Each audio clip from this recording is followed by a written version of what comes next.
¿Qué onda, chicos? ¿Cómo están? Espero que se le estén pasando bastante bien. Pues este fin de semana vi dos películas distintas y de nuevo me veo en la necesidad de hablar de ellas juntas porque no quiero hacerles un video individual. Hay muchas películas saliendo este mes, no sé qué chingados voy a hacer. Curiosamente, ambas son readaptaciones de obras clásicas y ambas tienen a Benedict Cumberbatch interpretando un papel, así que digamos que tienen una especie de conexión cósmica. Pero bueno, ¿qué tal si comenzamos a hablar primero sobre la nueva versión del Grinch? The Grinch. Normalmente no hubiera visto esta película, pero lo tengo que hacer porque le estoy haciendo una review a la versión de Jim Carrey, que por cierto es una mala película, vamos a establecer eso desde el principio. Voy a intentar ser breve con esta película porque muchos de los argumentos que voy a decir también se repiten en el video de que estoy haciendo sobre la versión de Jim Carrey. Para serles honestos, no tenía ninguna expectativa sobre esta nueva versión, aunque tan solo con el hecho de ser animada como que ya es mejor que la versión de Jim Carrey. Las obras de Dr. Seuss funcionan mucho mejor para el medio animado, simplemente no es algo que tendría que pasarse a live action, no funciona. No sé a quién chingado se le ocurrió esa idea para empezar. Así que uno podría decir, basado en eso, esta versión podría ser mejor que la pasada, pero es Illumination Studios, que es como lo peor de la animación en Hollywood, así que no. Y ya que finalmente la he visto, tengo que decir que esta versión es mejor que la de Jim Carrey, pero no al mismo tiempo. Hay cosas que esta nueva adaptación hace mejor que la versión pasada, pero hay cosas que hace mal que al menos la versión pasada lo hizo mejor. El primer problema con esta película es que hacen al Grinch demasiado bueno. El Grinch no debería ser bueno. Y esta es la cosa que ocurre cuando intentas alargar un cuento muy corto a una película de 1 hora y media de duración.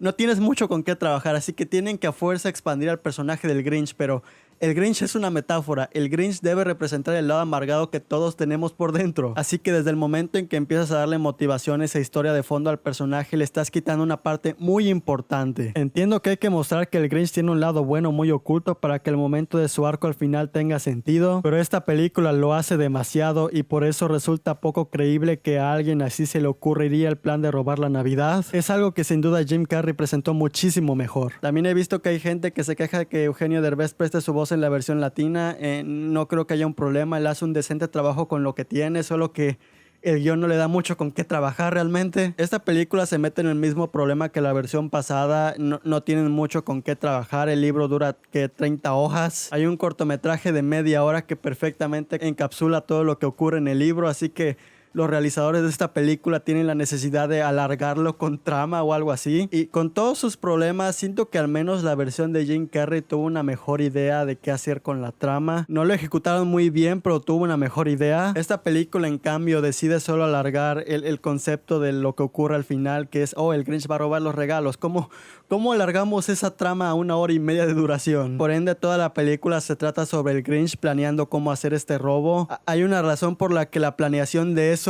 es solo un montaje en la versión de Jim Carrey. Hacer una película sobre todo ese proceso es aburrido. Max, vamos a hacer esto para planear esto. Ahora vamos a hacer esto. Ahora, ¿cuál es el paso que tenemos que hacer para hacer esto? ¿Sí se acuerdan de aquel cortometraje de Frozen antes de Coco? Sí, bueno, imagínense que alguien alargara eso por 1 hora más. Hay una subtrama con Cindy Lou que se va demasiado de largo, pareciera como si fuera otra película. Y de nuevo todo se basa en lo que ocurre al final. Cindy Lou se tiene que encontrar al Grinch mientras él roba los regalos. ¿Cómo alargamos eso a 1 hora y media de película? Bueno, vamos a hacer esta trama que ocurre al mismo tiempo, que tiene muy poco que ver con el Grinch realmente. Y volviendo a la versión de Jim Carrey, al menos siento que esa película tuvo una buena idea de cómo desarrollar la dinámica entre Cindy Lou y Grinch. Es una de las partes mejor pensadas de la película. No voy a decir bien hechas de la película porque hay detalles con eso también. Esta versión intenta tener algo con Cindy Lou y Grinch al final, pero es súper forzado porque no se empeñaron en crear una interesante relación entre ambos. Pero sí, gran parte de esta película se siente muy alargada, muy lenta, muy infantil. Escenas que duran tiempo de más, Grinch cayéndose y teniendo accidentes a cada rato, escenas que te rompen el tono con música actual. Mientras la ves puedes sentir cómo los escritores se gastan todas las ideas para intentar alargarla. ¿Qué tal si metemos a este personaje de un reno que es completamente inútil en la historia, pero al menos ya gastamos 10 minutos, ¿no? La música es algo molesta y demasiado alta. Fuera de eso, todo lo demás está bien. O sea, el estilo animado le funciona mejor a Dr. Seuss, solo que el look de Illumination Studios no me convence. Todos los quienes lucen igual, todas las casas lucen iguales. Hay varios videos que explican por qué este es uno de los estudios más débiles en la industria. En sí, esta película hace un mejor trabajo en presentarte el tono del material original, ese tono inocente que la versión de Jim Carrey perdió. Pero volviendo a lo mismo, hay cosas que esta película hizo bien, que esta hizo mal, y hay cosas que esta película hizo bien, que esta hizo mal. Ambas realmente están en el mismo nivel para mí. Pero sí, eso es todo lo que tengo que decir sobre la nueva versión del Grinch. ¿Qué tal si vamos con la siguiente película que vi este fin de semana?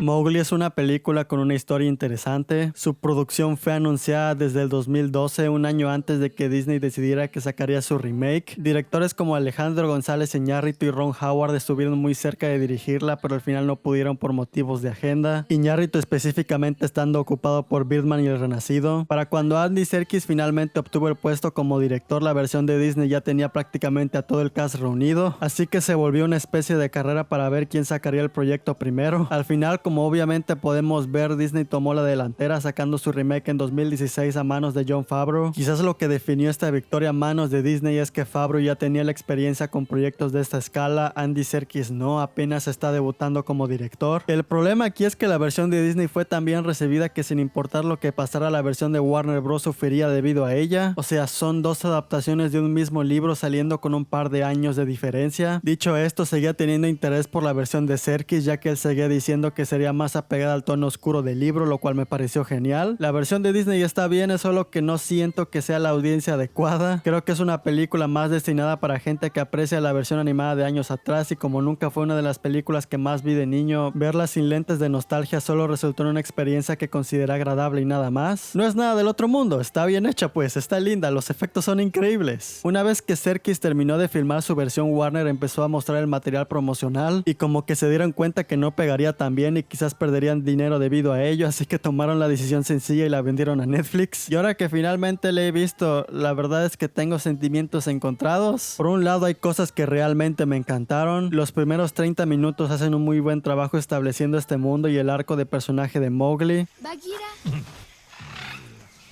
¿por qué soy distinto de los demás lobos?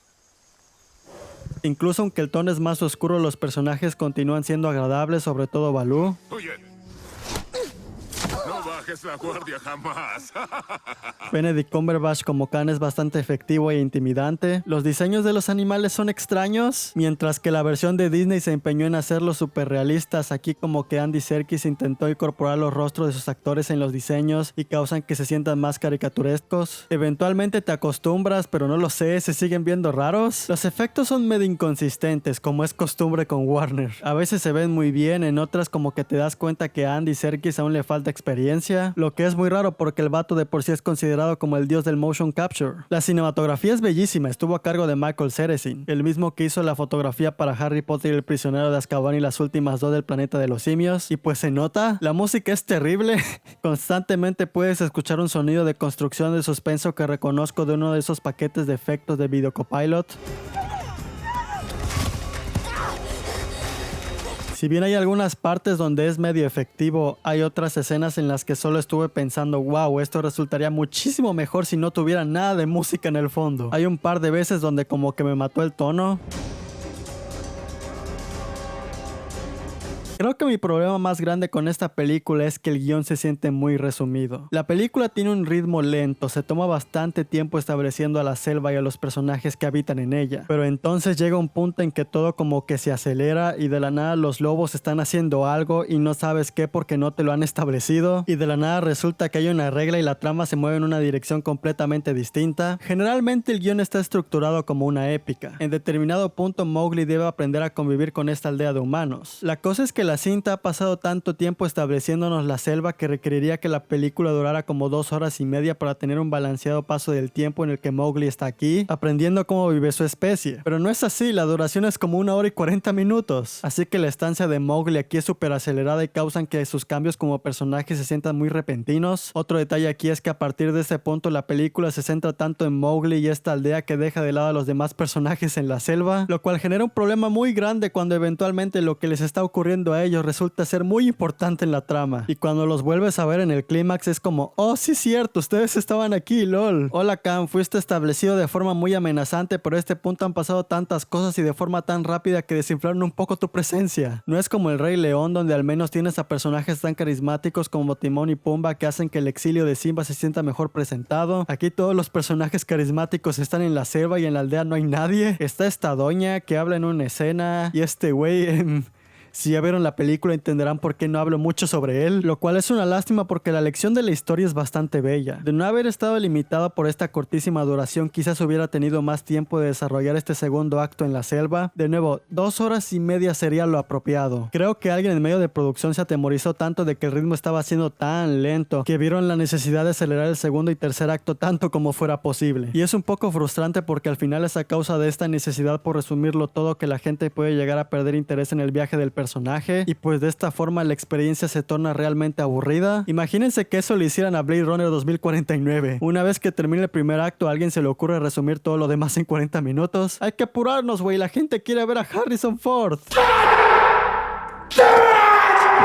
Recomendaría la película si tienen interés en ver una versión diferente de la historia. Hay cosas e ideas que me encantaron, pero varias oportunidades perdidas en mi opinión. Dicho eso, si les gustó la película tal y como es, pues qué genial. Pero bueno, como ustedes ya saben, esta es solo mi opinión. Si ya vieron alguna de estas dos películas o piensan en hacerlo, por favor dejen sus opiniones acá abajo en los comentarios. Denle like al video si les gustó y suscríbanse para que lleguemos ya a los 5000 suscriptores. Síganme en las redes sociales que están acá abajo en la descripción y bueno, ya saben que mi nombre es César Alejandro y esto sería todo por el día de hoy. ¡Nos vemos!